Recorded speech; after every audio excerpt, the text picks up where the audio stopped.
Welcome to the HC Insider Podcast, a podcast dedicated to the commodities sector and the people within it. I'm your host, Paul Chapman.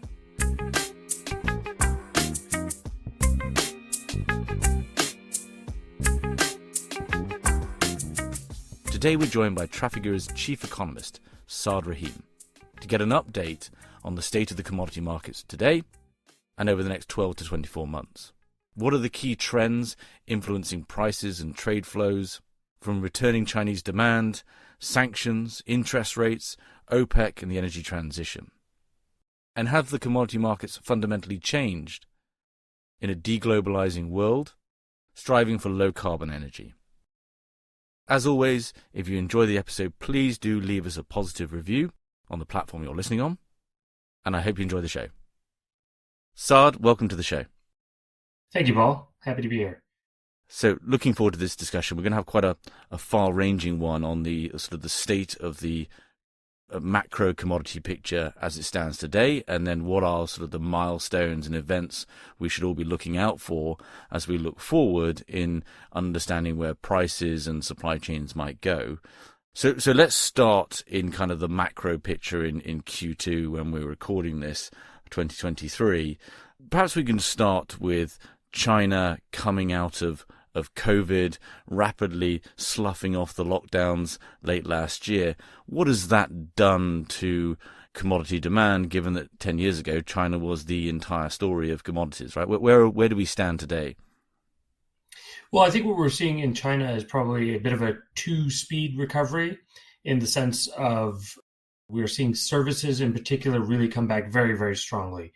And you can see that in the numbers around people going out, traveling, catering, things like that. So domestic travel in particular has really rebounded very strongly. So your levels, whether it's road, rail, air, subway even, those are back well above in some cases 2019 levels. International air travel is not there yet, but is recovering rapidly, at least at this recording. We've gone from basically zero up to about 35% here in April of 2023. And we think that has a potential to rise to probably about 50% of where it was in 2019 by the Golden Week holiday that happens in early May. Part of what's, I think, holding that back a little bit is really the capacity additions. And, this is something we saw globally as well when we saw other areas come back out of COVID lockdowns, which is the inability sometimes to be able to handle that rush for people wanting to travel, whether it was adding, flight routes back, whether it was adding staff, even things like baggage handlers, whatever else it may be. So that's been a bit of a capacity bottleneck, and we've seen that with, for example, British Airways, just added in March its direct London Heathrow to Shanghai flight, and has just, I think, adding this week maybe its London to Beijing direct flight. So as those things progress, we expect, oil demand to continue to recover quite well.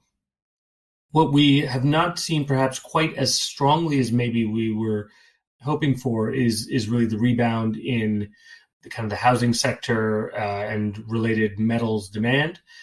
We are drawing inventories, and we are drawing them earlier than normal from a much lower level than normal, I should say, and at a fairly rapid pace. But I think there was an expectation perhaps we would come out and sort of be on all cylinders firing and seeing a very strong housing recovery, very strong infrastructure, everything else. I would say that we're seeing a decent recovery, but perhaps just falling shy of, I think, where people were hoping for. Now, I think on that front, what we have seen is that the government has obviously prioritized a recovery and growth this year, and as such has pumped a lot of credit into the system. We just had the latest numbers come out with extraordinarily strong total social financing, well above expectations, well above previous levels. A lot of that is filtering down into local governments. But unusually, I think, for China's recoveries, this time it's not really about the supply of credit. It's really around the demand for credit, right? And that comes back to a little bit to, I think, confidence in what people are doing. And if what we look at it is really on housing, the recovery has been led in particular by the secondary, so sort of existing home sales, which is unusual for China. where it's a lot of it is a new build, new projects, but partly because of the issues that the developers had, partly because of this issue around people were paying mortgages without getting the property. We've seen a very strong recovery, in fact, I think historically strong, in the secondary sector, which is just now starting to spill over onto the primary as well. And I think the question is now, does that continue? Does that persist in order to be able to see kind of the really strong impact on metals? I sort of see the consumption-led growth, as they come out of lockdown, talking about the energy demand that picks up and food as well. But staying just on that, on the investment side, and China's economy is remarkable on the global level in how much of its GDP is driven by investment. And you saw sort of the starts of what looked like a bit of a real estate collapse, people not buying these third homes and so forth. I mean, I guess the two questions I have is, do you think they still have the same capacity for investment-led growth if things start to slow down and they want to hit their 5% target? Do we have any sense of whether there's confidence truly returning to the real estate market as that being the primary source of investment? I think generally most people are confident. I think we're confident that they will hit their 5% target this year, mainly because last year was so weak. I think a question we have had, though, is what does the composition of that growth look like a little bit? And that's something I was alluding to in this two-speed recovery, because I think from where we see it was last year, especially in the second half, but even overall for the year, metals demand in China actually was not that bad. But because the property sector was particularly poor, I think a lot of observers and analysts then naturally assumed that therefore that must have meant that metals demand in China is weak. Sort of my shorthand for this, people from the outside looking in sort of go, copper equals China, China equals property, therefore if China property is weak, copper demand and everything else has to be weak. And you're going, well, actually we had record levels of copper, aluminium, stainless steel, other forms of steel demand in China last year. And again, hitting the all-time highs sort of in August, September in particular. And we saw that showing up in the inventory draws. We drew inventory steadily over the course of the year.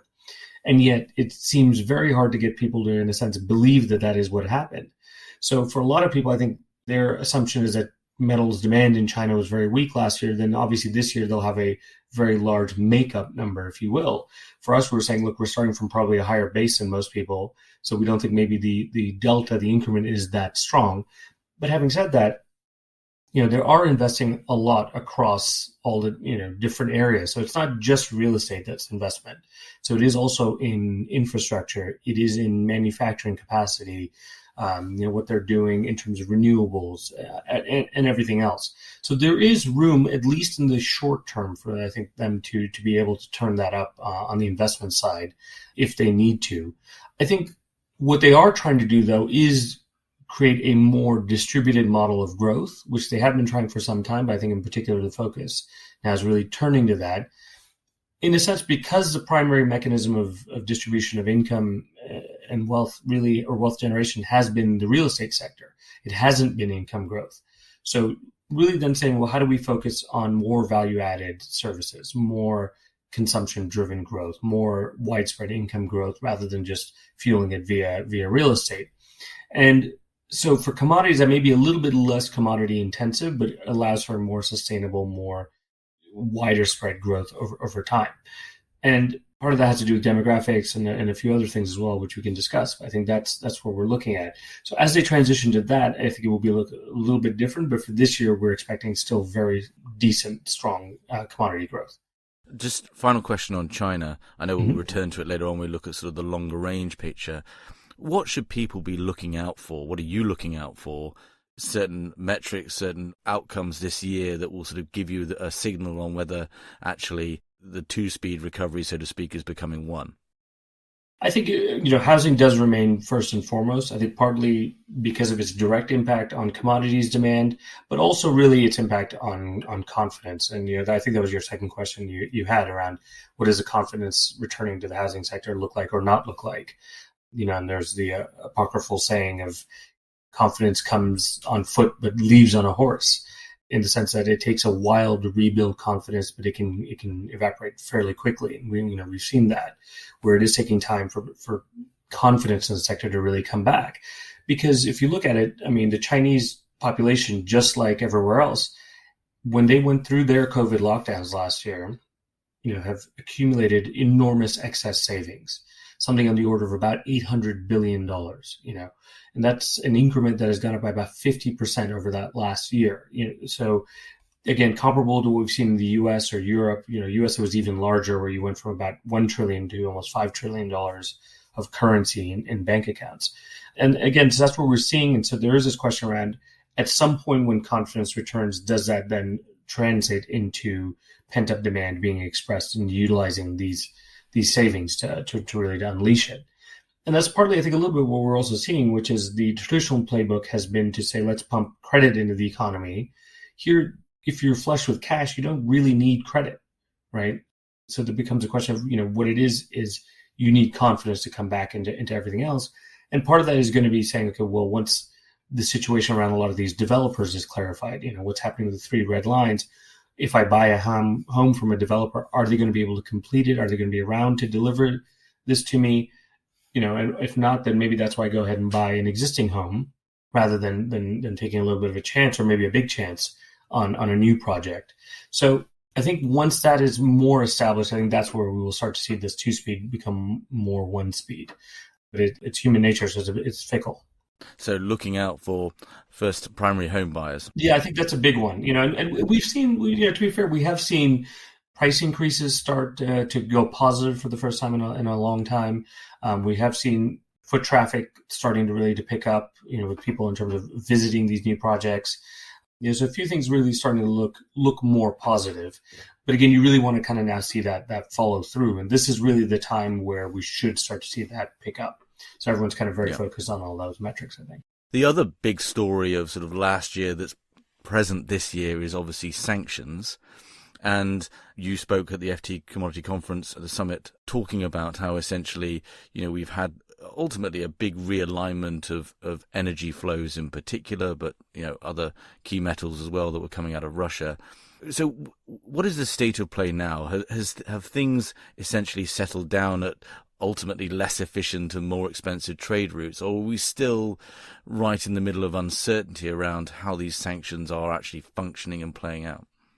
I think it's more the former, but with the risk still out there that we could see more of the latter. As in, the way I talked about it over the last year was really a question of reduction versus redirection. And I think the US in particular was very clear that they wanted a redirection of flows, not really a reduction. Meaning they didn't want to see barrels or tons come out of the market that could cause prices to move higher. So as a result, when they were saying, well, we want to introduce this price cap, but below that, then you can allow the EU services ban to not be in place. Because if it were a blanket ban, which is how it had originally been envisioned, that would have absolutely, I think, significantly disrupted, in particular, the global oil market. As it is right now, you've come up with sort of a modus vivendi, right, where you can say, okay, we're in this place where everyone is living with it. But that's also partly because, Urals has been trading well below the price cap. Now, as prices have moved back upwards, we are getting to a place where perhaps that starts to trade above the price cap in some instances. And then that becomes a new question. I think one other point that people maybe do forget is that this war is not over. It has been on hiatus for a while, really because of weather, winter campaigning not really happening.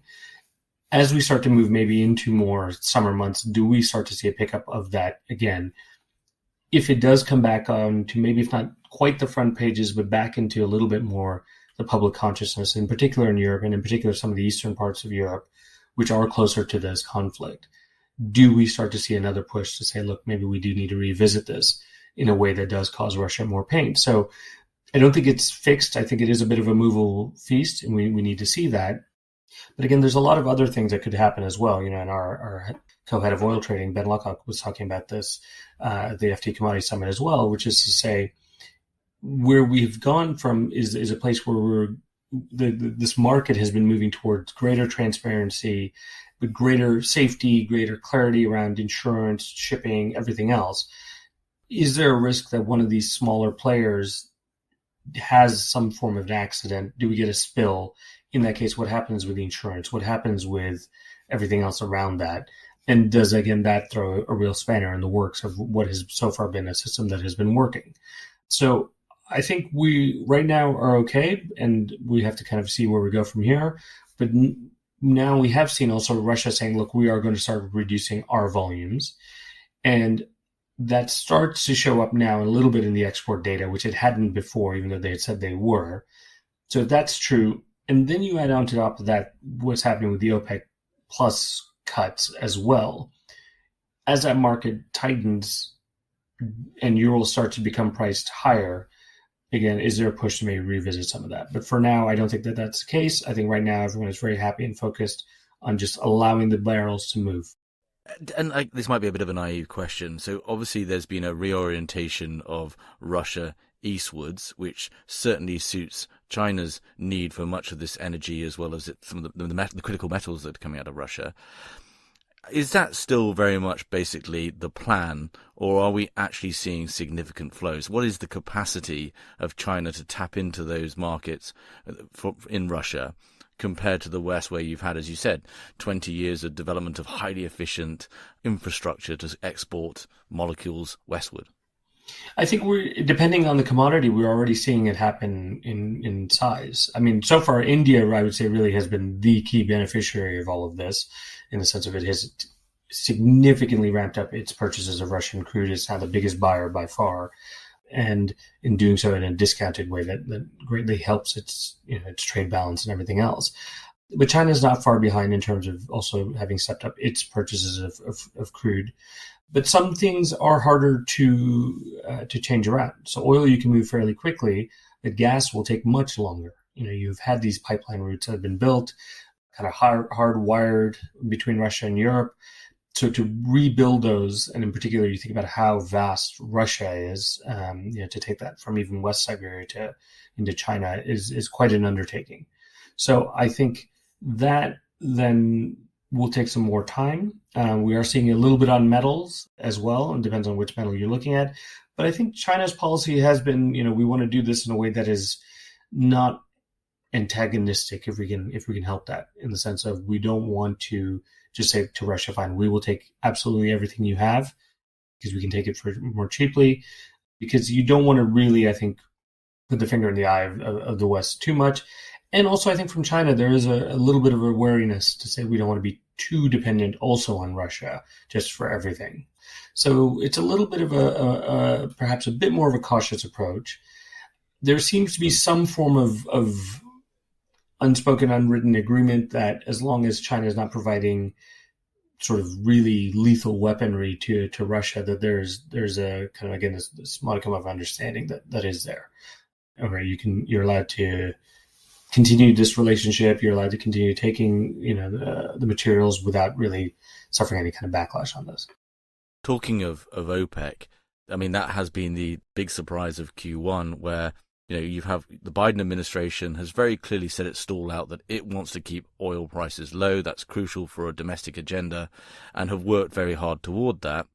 And then suddenly, even with, as we talk about sanctions, right, the oil is still flowing. Suddenly you have this decision from OPEC, which was a surprise. Can you just help us understand, has that signaled a dramatic shift in policy? How much of a surprise was it? And what do you think the long-term ramifications of that will be?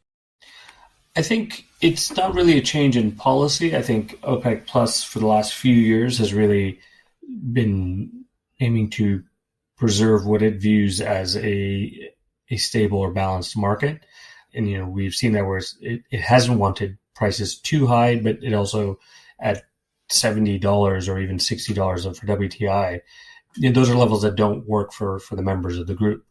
And I think they have tried to be proactive, preemptive in trying to balance this market.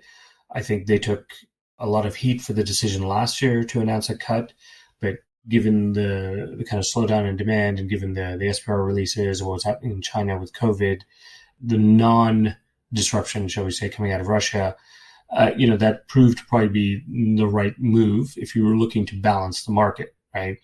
Consuming countries are always going to want a lower price, no matter what the price is. That's in their best interest. But you do also need to look at then what works for the producers as well.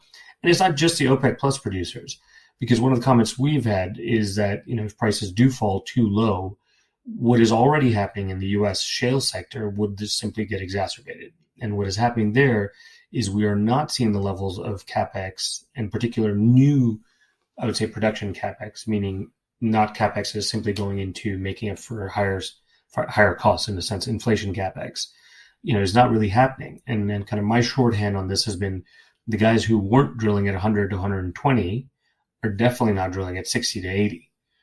So there is a sweet spot somewhere in there that then says, okay, this market balances. It's probably a bit higher price than people would like to pay, but it does incentivize new supply growth to come on in the future. Otherwise, you run the risk of having underinvested so severely that you end up with some serious spikes down the road.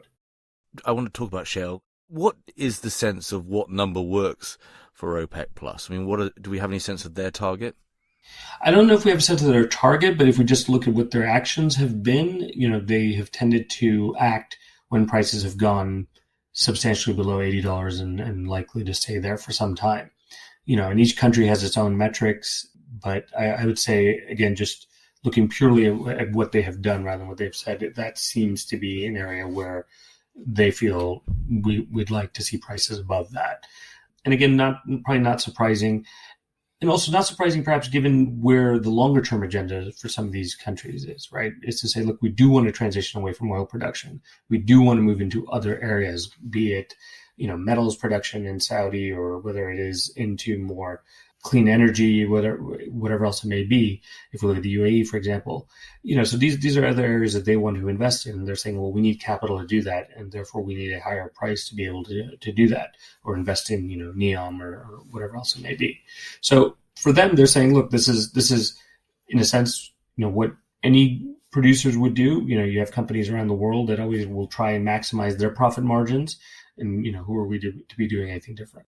And then turning to shale, we had Adam Rosenzweig on a few episodes ago, and he spoke about, even the Permian, essentially production coming off just as a result of, the available discoverable resources there and the technologies being deployed. So how can you tease apart what is sort of the economics of shale versus the actual underlying geology, and whether, that is becoming a bit of an exhausted play? So I think globally, for most resources, I would say this is not really a matter, we used to talk a lot in the 2000s, in particular in oil, but about peak supply, and then it's become more fashionable to talk about peak demand. For me, what we really have been talking about is peak deliverability, right? And what do I mean by that? That at a price, there is enough resource in the ground. But whether that price is significantly higher from here, whether it's $100, $200, whatever it may be, for people to say, well, resources that we considered uneconomic are now economic, because there are enough barrels, in a sense, in the ground, right? And you can see that in the U.S. as well. But what we're seeing now is that, okay, for a couple of things. So number one is that the break-even costs have risen. They used to be probably around $55 and are now likely somewhere in the $65 to maybe $70 range. And a lot of that is labor costs have gone up, materials costs have gone up. You look at the service companies, the big three service companies are down in terms of their employees anywhere between a third and 50%, where they were in 2014. So just by their nature, it's going to be more expensive to do this. On top of that, you had a lot of drilling of the sweet spots in 2020. Your production per rig added in the Permian went from 800, 900 up to 1,600 barrels added per rig. And that has now fallen back to just about 900 again. So you really have, in a sense, eaten through that sweet spot. And that sweet spot really isn't about it being necessarily more productive as much as perhaps, a lower break even, right? So something that maybe was a $20 break even. But that resource is now exhausted because of the unique nature of shale. I would say, shale oil production is like cracking eggs, right? As in, you get all of it really almost in one go. And you can maybe take it out a little bit more slowly, extend the life of it a bit. But once the egg's cracked, it's gone, right? And the more you're cracking now, the more you then need to crack next year just to keep pace. And I think that's what we've had, right? Is that in a sense, it's almost collapsing under its own weight to say, well, if we're producing, 5-6 million barrels a day, but we're losing 50 to 60% of that every year, then obviously the number that we then have to drill just to stay flat goes up quite significantly. I think there's also limits around, who is deploying the CapEx? So what we've seen is this big shift, away from the majors and super majors really being the key drivers of CapEx to a lot of it being the private players, the family-owned players, the private equity-backed guys, who do have limits on how much land they hold, right? So you can't run a lateral indefinitely then, and you can't get all of the kind of economies of scale from that. You can only run it to as far as you have that plot, right? And, we always say is, okay, if you're a small player, then when prices wobble a bit, you're going to drill what you've got. Whereas if you're a big player, maybe like a Conoco or a Chevron or Exxon, you can take a more of a portfolio effect, and say, okay, well, I'll drill this stuff now, but keep some of the really good stuff for later and manage it a little bit. But given the preponderance of these smaller players, it becomes hard to do that. So that's where we've seen, I think, some degrading of that. And I think the other big thing is that's changed even in the last year has been cost of capital, right? So if you look at the U.S. 2-year rate, we were at 1.5% this time last year. Okay, we're down a bit now, but we got to over 5% at one point, right? And so if you're a shale player, your cost of capital has gone up, much higher than that even. So suddenly your returns that you require are again that much higher. And what a lot of companies are finding, and we've talked a lot about this, and I think we've talked about it even on the previous podcast that we've done, has been this prioritizing of shareholder returns. And you're saying, look, the best investment I can do in many of these cases for some of these companies is to buy back my own shares, is not to go out and drill more. And in fact, there's many times where I will get paid more for the barrels I don't produce. Because if I'm not producing that, then in a sense, that is helping tighten the market, that is raising the price. And that's what we've seen. 2021, we saw Exxon pay more in dividends than it did spend on CapEx, right? Again, the buyback numbers for these companies are quite enormous. So that's really where the priority has been. And even when they're growing, they're looking to grow more through M&A than they are to doing new drilling. And, we're seeing rumors or reports of Exxon maybe looking to buy Pioneer. But again, that's just buying an existing production base rather than saying we're going to go and deploy a new set of rigs, do a bunch of new drilling. Yeah. I want to move on to interest rates, and I want to talk specifically about that financial engineering you mentioned there. In sort of layman terms, though, when we look at shale, you're saying there's plenty more eggs to crack. It's just obviously they're not going to be at the sweet spot, and you've got these constraints around the current drillers in terms of access to those eggs. Mm-hmm. But there's no sense at the moment that shale is coming to the end of its, or at least US Texas-based shale is coming to the end of its life, and it's getting really to the point of exhaustion. I wouldn't say exhaustion, but I would say that what we heard very interestingly, in particular at the CERAWeek conference in Houston in March, was a number of the key players who are much closer, I would say, to the kind of shale patch, really starting to talk about at least the peak in U.S. shale production and it being not too far off. Now, again, in a sense, if by getting to that peak, we then see higher prices, is there another shift that comes? And I mean, even the shale sector as a whole really came about because it wasn't that we didn't know about the resource. It wasn't that we didn't know about the technology. It was just that prices had to go above $100, which they did in 2011, and stay there for a long period of time. So in 2011 to 14, when we were above that $100 threshold, that's when a lot of this resource became economic, and then technology gains on top of that allowed you to sustain that. So it may be that we are, whether it's a local peak or a permanent peak, will be open to discussion. But if some of the biggest players, which was, it was Conoco, it was Pioneer, it was these guys who were saying that, look, we think this year shale growth probably disappoints. Maybe it's 400,000, but that was back in March. Now it may be even lower than that. But then going forward, who is going to really invest in a massive new CapEx program to go out and drill this stuff?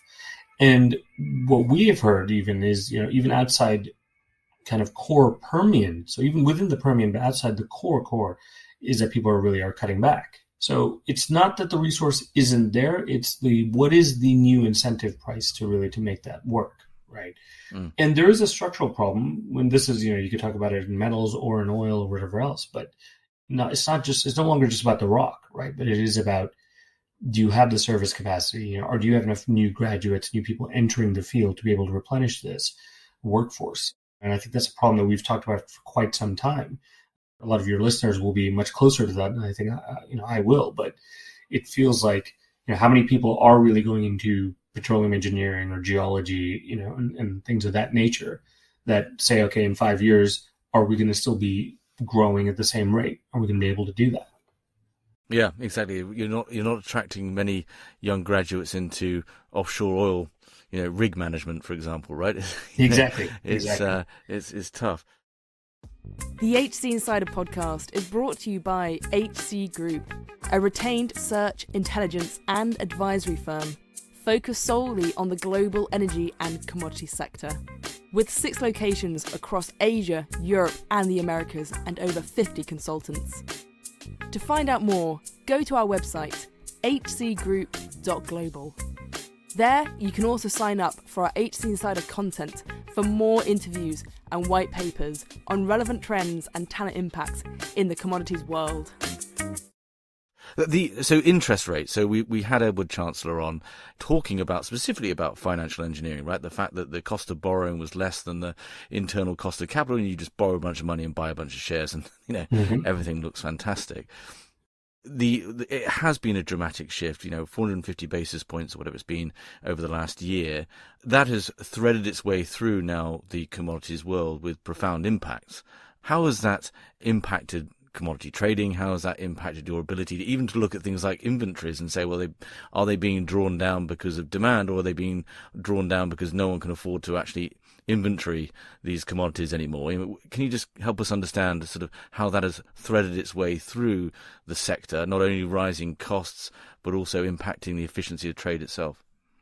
Absolutely. So I think for the commodity trading houses, and we've talked about this publicly at some length, but I think it depends really on the size and scale that you have.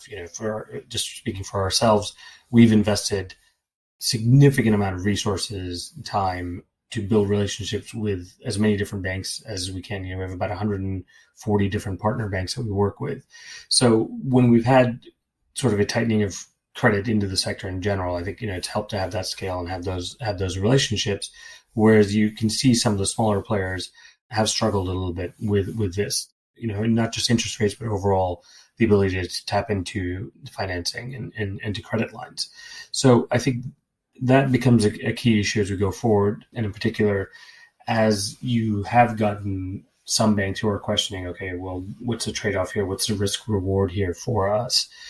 So I think there's that. But I think writ large across the economy, when we just have been looking at this last few days, it does seem that the credit crunch is very much underway. That what the Fed has been trying to engineer, it is succeeding in doing, which is to withdraw liquidity out of the economy, to slow the circulation of credit down, to tighten lending, and by doing so, create less demand, create less investment, and to cool things off such that inflation comes down to a more normal, manageable level. So I think that is happening, and that we think is going to start to show up in some of the demand numbers as well.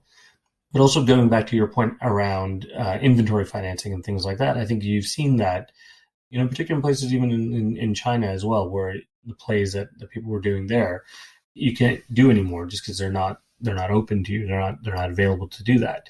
So I think it is having an impact. I don't know if that is the primary cause by any means from what we're seeing in terms of the inventory drawdowns, because we do think demand may not be perhaps quite as strong as people thought, but is running certainly at levels that is requiring physical material out of inventories, out of tank, out of warehouses, into the consuming centers.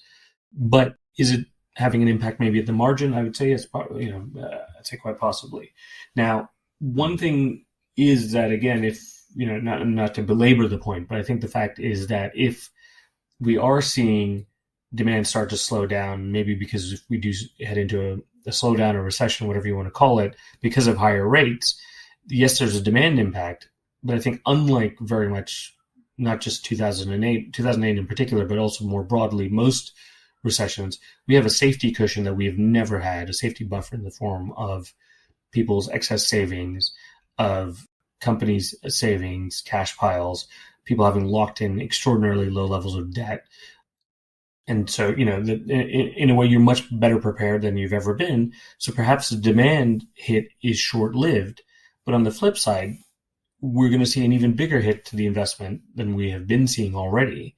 And that leads you to what I would say is probably some very significant, we've talked a lot about these underinvestment issues. And I think this will just, again, turbocharge some of those, such that, just we're talking about the U.S. shale patch. Again, imagine we do see a hit to demand, maybe prices drop back down into the 60s, maybe even lower for a little bit. All the people who are, maybe planning on ramping up CapEx in the second half of this year don't. And let's say you come out of this next year, demand starts to recover, and we don't have the U.S., really shale patch growing very, very much. Help me understand this. So Jeff Curry's point at the FT was, essentially the story of commodities is essentially the same as the capex cycle. And as interest rates go up, money comes out of financial system and into the real world assets in order to drive shorter term returns. Are we not going to see, in a period of sustained higher interest rates, some of that investment returning to these issues that are generating the supply side constraints that we're facing? Like, in other words, rather than share buybacks, we're going to start seeing Exxon, Conoco, these companies start to look to drill more because that's where the shorter term returns are. I think some of them we're seeing a little bit of it. So Chevron in particular is saying, look, we want to ramp up production. So that's true, I would say, production capex and not inflation capex. But otherwise, we're not, I think, seeing it in scale. Exxon is fairly focused on Guyana and its project there. So, they're saying, okay, that's going to be incremental production. But are they investing a lot of new capex? They're probably not, just expanding that. But in particular, on the exploration side, are we seeing companies really go out? You mentioned deep water West Africa, right? If you look at where Angola is and it's at decades low of production, is anyone really starting a new deep water offshore project there? And it doesn't seem like it. And again, not for a lack of resources, but really for how do we get this approved? How do we, what's the return on this going to be? I mean, I agree, I think, with Jeff in the sense that, yes, at some point you're going to say, look, where's the return? And if high interest rates have driven equities more generally down, if they have said, okay, we've driven rates down as well, what is interesting out there? And yes, there's a real ask for real assets. But again, it may not come until we've had a little bit more of a slowdown. Things have reset lower, and then people really kind of start to get their heads around what is happening on the inventory situation, on the underinvestment situation. So my shorthand on this really has been, this is a race really between slowdown and stocks, right? Because yes, if it looks like we're heading towards a slowdown, but we are incredibly low on stocks and many, many things.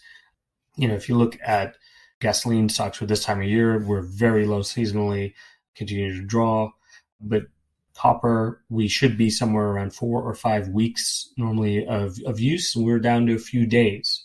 Similar for many of the other commodities under at least the metal side, right? So zinc and lead and a few others. So this is a problem, right? And so for me, I think we would broadly agree on the overall outlook for the sector, which is you may get a bit of a hiccup. Who knows when that is, what happens there. But all it does is tee up these issues more so going forward. And I think, again, I said this on the podcast that we all had, we're talking really about moving from commodity cycles to commodity spikes in the future, possibly. Yeah, as the commodity industry doesn't have those same buffers that households do, in terms of savings, right? The exactly. You can create more credit, but you can't create more barrels. You can't create more tons. And we're going to put a pin in oil and in copper because I think that there's sort of a fascinating story. We look out, the shocks that could come, and you could have those real severe price spikes, which I know you've spoken to. Just before we move to there, can we the energy transition, right? And this plays into interest rates as well. Like how long, how willing are people to invest in 30-year unproven technologies, in a higher interest rate environment? And we're in a world of energy security concerns now, as in the wake of Russia's invasion of Ukraine. It's very difficult to make bets in energy transition. Obviously, Trafigura itself is leaning heavily into it. What's your take on how that's going to play out this year? Are we seeing the same levels of investment going into all forms of low-carbon power production? Are there some safer areas that, that Trafigura feels comfortable leaning into? Can you just give us, I guess, your take on that? I think this is an area where the train has decisively left the station. And we saw this even during COVID, where investment in this space was in a sense ring fenced, where governments are increasingly saying this is not a nice to have, this is a must have now. And people have slightly different rationales for that, perhaps. Some people who are absolutely committed on the climate change front, others who are viewing it a little bit maybe as a competitive edge, way to boost value added growth. But by and large, I mean, we are seeing this continue. And in particular, I would say the US and China, when you look at the rate of build out. So I think wind this year in China is a little bit more lagging, but solar is actually significantly higher than I think what people would have imagined, or forecast for this year. And for the US, I think the Inflation Reduction Act really, really has been a game changer for a lot of this. And you're seeing projects where perhaps maybe we're on the margin a little bit, really now coming into the fore. And whether that is in hydrogen, biofuels, renewable power, almost whatever it is, that the force of this legislation, I think, is just starting to make itself felt. And going back to the Zero Week conference, that really was what everyone was talking about. Yes, there was obviously a lot of discussion around Russia sanctions and price cap and China recovery, but almost everyone really, the thing that they were talking about was the Inflation Reduction Act and kind of the impact that is having. And over time, what is Europe's response to that? They've taken a few initiatives, but they haven't really allocated new funding to that. They had been doing a lot already, I would say even before the IRA came out, but once they put in place the carbon border adjustment mechanism, what does that do in terms of people then having to adjust to that? So I think this for us, and this is not us just talking our book, this is what you can see happening in the market, is that this is not just real, but it's real, it's happening now, it's not in some future time, and that the momentum is very, very much there to stay. I guess from a Trafigura perspective, there's the two elements that play well into your portfolio, right? One is, of course, we're moving from a sort of liquid and gaseous form of generating power to really solid state technologies, right? Whether it's wind or solar or, the batteries that solve for intermittency and storage and so forth. There's the crucial metals that flow into that. The other is, of course, power. And, everything ultimately ends up in electricity in the energy transition. Is that the right way of thinking about it? And how crucial is power to the vision of the future for Trafigura? No, I think it's absolutely critical. So we went from really what we were saying is probably a 2-pillar model, kind of oil and gas and metals and minerals, to very much a 3-pillar now, right? Where so it's oil, metals, and then gas, power, LNG, carbon, renewables. It's sort of really one big area. Some of your listeners may know, we made changes to the management committee, appointed somebody to run that division. So, taking real action around that, including then a lot of investments across that value chain. We've created a fund to find and invest in hydrogen projects. We've been effectively ordering ships that will run on these new forms of fuel and ammonia and everything else in a bid to try and decarbonize the shipping sector. So for us, this is really, again, putting our money where our mouth is and investing quite heavily in doing this and shaping the company to be able to do that. For us, it's really a question of where can we add value? Where is there a competitive edge, really for us, rather than just entering a new sector that perhaps we don't really bring value in. But, hydrogen, for example, it needs to be produced, transported, stored, delivered, consumed, all of which sounds like a traditional commodity in large part. So, that's an area where we say, okay, well, maybe that's an area where we could have something to add, as opposed to maybe some of the other areas where maybe we have something less. Okay, so thanks for that. And it's been fascinating to watch that play out as all of the global commodity trading houses are having to adjust to both an energy transition but also solving challenges in real time in the wake of sanctions and disruptive supply chains and arguably a decoupling world as well. But that's a bigger conversation. So as we kind of look forward, you've already alluded to this idea that we kind of could potentially, ultimately in the wake of energy transition and other factors like deglobalization, be moving from a world of a typical efficient market operating in a cycle as investment in supply catches up with demand, etc., to a world of spikes, of volatility, of greater uncertainty.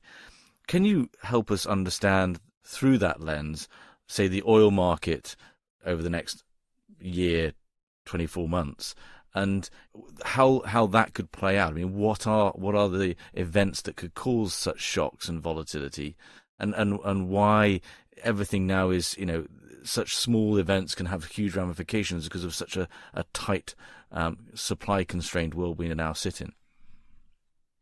So I think if the starting point, and this, the question is really about oil, but across so many of these things where we just don't have the buffers we used to in terms of inventories or the spare capacity to be able to bring online. So it used to be that OPEC, for example, would have sufficient spare capacity, maybe up to 3-4 million barrels a day that they could then deploy if there were outages in key members. And one of the things I keep saying this year is, regardless perhaps of what's happening on the macro front, I can't think of a year when we have not had a serious geopolitical disruption in oil markets. It's kind of one of the defining features of the market. And so, at some point, could we see something like that? We're seeing it now with Iraq and Turkey, which maybe seems to be resolved, or perhaps it flares up again. Something happens in Libya, Nigeria, in Kazakhstan, wherever it may be. These are the risks that exist in the market, and you just don't have the fallback capacity to then say, we can easily make that up. Now, a little bit it does depend on where the disruption is, but we not too long ago had a major outage in Saudi with the Upkick attacks, right? And that was pre-COVID, so I think a lot of people have forgotten about it, but that was a major disruption. If that happened today, we do not have any ability to kind of absorb that buffer. At that point, Saudi was able to make up a lot of it from its inventories and to keep the barrels flowing. And globally, we're in a much better supplied place, but that isn't the case today. And the other part of it is, again, if we look at what's happened with the SPR releases, not just in the US, which are obviously the biggest, but even in Europe, where we saw a lot of the product SPR releases and things like that. In France now is even lower given the stocks it's had to release because of the refinery outages there. So this is the thing that we don't really know. And to use Donald Rumsfeld's kind of infamous framework, right? I think with the oil market, it's both known unknowns and unknown unknowns, right? So we kind of know that there is going to be some form of a disruption. We just don't know what it is, and that's the known unknowns. And then there could be just the complete unknown unknowns, which, may still sneak up on us. And it's really, to me, it's the fact that you're unable to deploy. It's not just crude. It's not just the traditional OPEC spare capacity as well. A lot of it is the refining capacity, right? If we looked at how hard the system was running last year in terms of, in particular in the U.S., we were running 97, 98% on the East Coast at many points, right? And what saved maybe product markets last year wasn't even the SPR releases, maybe as much as the fact that China's COVID lockdowns meant it didn't consume very much. In fact, oil demand was down by 1 million barrels a day over the year, and that it was then able to then export a lot of its products and help alleviate tightness elsewhere. If we don't have that this year, let's say the Fed doesn't drive you into a recession, doesn't have the kind of the impact that maybe it might, do you find yourself in a place where Chinese jet demand international travel is really starting to pick up globally? Summer, we're heading into travel season, and we just find ourselves very short. So I think there's real risks, all up and down that, we are still out there. And like I said, maybe we don't see some of those come to fruition this year, but the risks, I think, just kind of continue to build up over time. Oh, and last point I should say is, we didn't really have a real hurricane season last year. Maybe we see something on that front this year that then, again, is much more disruptive. Yeah. Hope not, given where I'm sat. But it's interesting, isn't it? Because it's not just obviously the events, right? And some of those could be weather events. Some of those could be sort of local geopolitical events, conflicts or whatever it might be. And Iran is something that keeps bubbling up. If they actually have announced a nuclear weapons program or capability, what would that do? It's fascinating because the world is, in some ways, yes, there's always events, but in some ways you're now much more exposed to, well, the world is so much more uncertain. And if I think back 10 years ago, it was probably a little bit boring being a geopolitical consultant, and now you're in super high demand. What does that mean for like you and your team? Have you had to strengthen capabilities, intelligence capabilities, to understand what's going on, not only kind of in the geopolitical level, but also then the overlaid policy level as well? I mean, there must be incredible demands on you and your team to sort of try and divine possible outcomes, even in the next 2 months, let alone what might be happening in 2 years. No, absolutely, and I think we can see that at Trafigura. One of the things I always rate the company for is the investment and the resources that have been put towards research and analytics. When I joined, we really didn't have very much of a team, and that team has grown to something, I think, like 50 something analysts across all the different areas that we cover now, that we trade. And not just that, but alongside that effort, we've also invested significant amounts in building out a data science and advanced analytics capability. So to really, again, try and capture some of the more real-time data sets, some of the more unique data sets that are out there, to take advantage of the larger computing power that we have access to now, and to really try and come up with better decisions in the real-time framework. But then on the other side, as you say, with the policy, the geopolitics of it, it's interesting because I think we and our peers have probably now started to play a very different role to where we would have back when, at least when I started in the industry, where I think we are looked at as partners in this. We do engage very frequently with the administration in the US and Europe and elsewhere, not to try and shape policy, but to try and help people understand, here's some of the key issues. Here's just from where we're sitting, how things may look. So even discussions around price caps and things like that, how would that look in practice? What does that actually mean? What point does that apply? These are all things where we can bring in our knowledge and our engagement on. And so that has, I think, clearly been a step change up on that. And as you say, kind of then adding to the resources around that and trying to say, and now I think as we move more and more towards, what we touched on a lot on the energy transition, on the move towards new forms of energy, new metals, everything else, really trying to help understand that from our perspective. So new research capabilities around that, new traders, right? So we're bringing in people who will trade things that we have not traded before, and then build capacity around that. So for us, it's a really exciting time to be able to bring a lot of those people in. And to be frank, where you say, look, for a lot of people who maybe a more younger generation coming out saying, look, maybe we're not as interested in traditional oil, but we are very interested in, again, helping the world deliver on its needs for energy, whatever form that may take. Well, okay, well then, we're looking to say, well, maybe we have something around that is attractive. Yeah. I mean, it's interesting, isn't it? Because again, that points to this need for scale, right? And we've seen that. We speak about it a lot in our sort of market reviews and the talent impacts. You've essentially gone from a world of 20 years ago, 20 trading houses, down to really a handful of very big ones because of, as you said, we talked about interest rates earlier, the scale of financing needed, but also now the scale at which, the size that you need, because you do need to have the capacity to understand what's going on in all parts of the world, and also the ability to interact, with government relations and so on, because that's so crucial to the trading world. And yet you've kind of got this other factor coming in, which is in some ways the world is also shrinking, right, for Western companies in the sense of sanctions and a sort of polarization, a China East and a US West, the ability to operate globally and freely like trading houses did 10 years ago. That landscape has changed as well, though, hasn't it? I think so, but I think also the kind of the core calling card, the raison d'etre for trading companies like ourselves, for physical traders, is to address dislocations in markets, right? Disconnects in markets.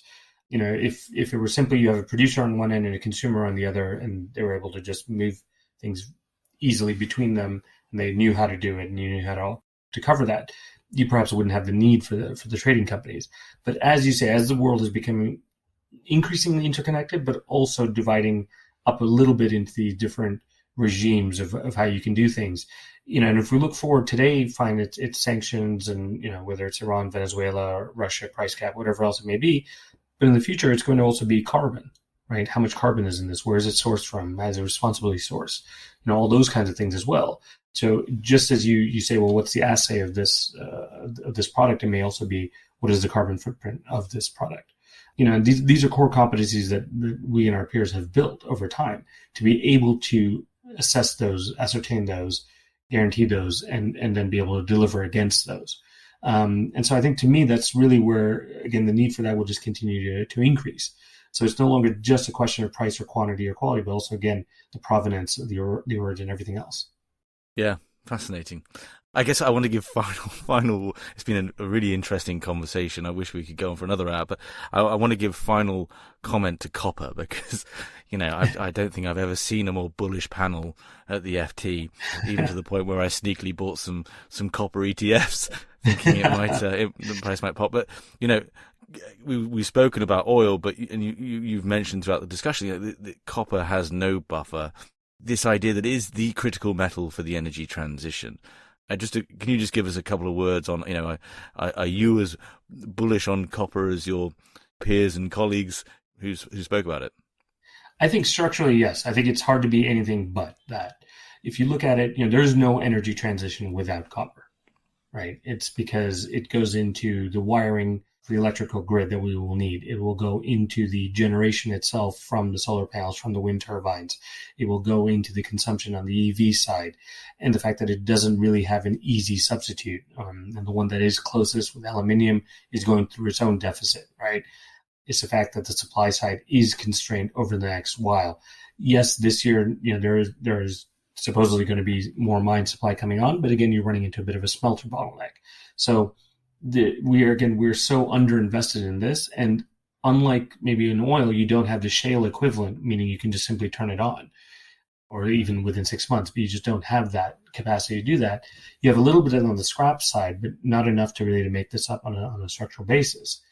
I think what has been mystifying in a bit on copper has been, if you look at it last year, where stocks were when the price hit its all-time high of 10,700, and then they declined steadily throughout the whole year to the point where they had gotten down to the levels we were talking about, and yet the price had gone down to 6,700.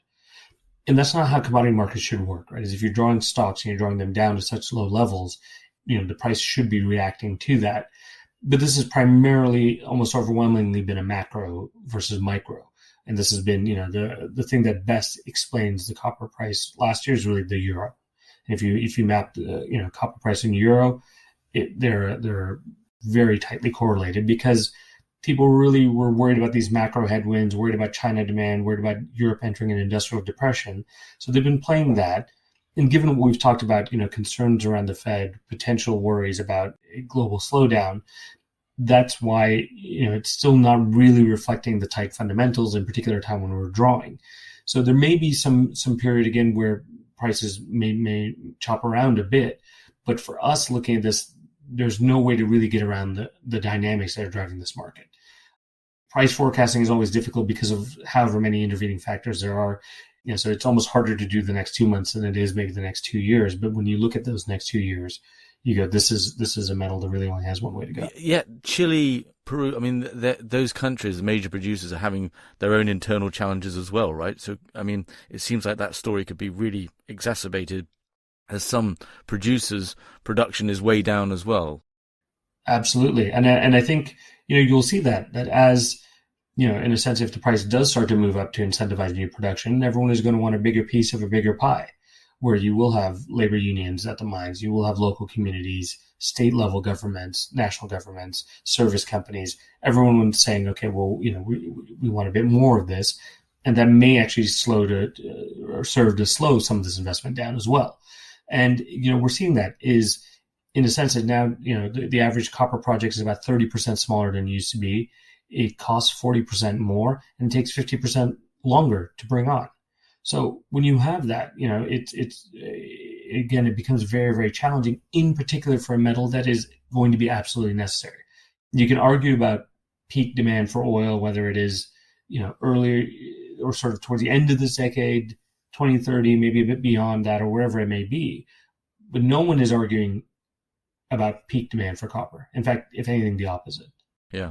Well, it's been a fascinating discussion. I've really enjoyed it. Thank you very much for your time. It's been, I think, great insight on the market and also an interesting window into Trafigura's, one of the key players in this world, views on things as well. So thank you very much, and I hope we can have you again in a year or so and get an update because it's a fast moving market. Great. Thank you very much, Paul. Thank you for listening.